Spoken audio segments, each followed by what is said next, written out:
Hi folks! As I did last year, I'll be taking the remaining days leading up to this year's Academy Awards ceremony to analyze each of the feature film categories, discussing the nominees and predicting the winners. The first category I'm analyzing this year is Best Animated Feature.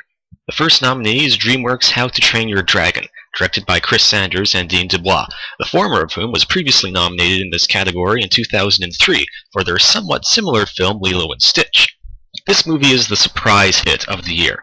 After a relatively quiet opening in early March, positive word of mouth began to spread until it finally climbed to the very top of the US box office nearly a full month after its initial release, becoming an enormous sleeper success.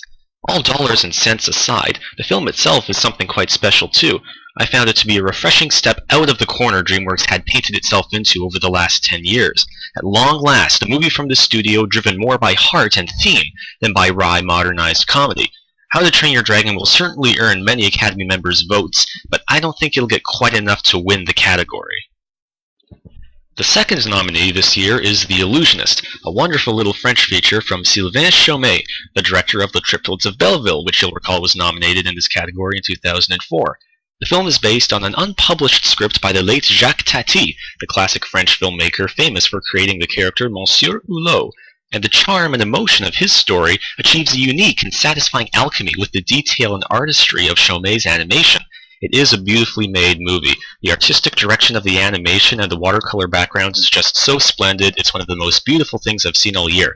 But most audiences are just now getting a chance to look at it. Being a foreign film and all, it does not get a very extensive or swift release. It won't make nearly as much money or ink as have its fellow nominees, so despite being the gem that it is, its relative obscurity will probably keep it from winning. And that brings us to Toy Story 3, the nominee that will win.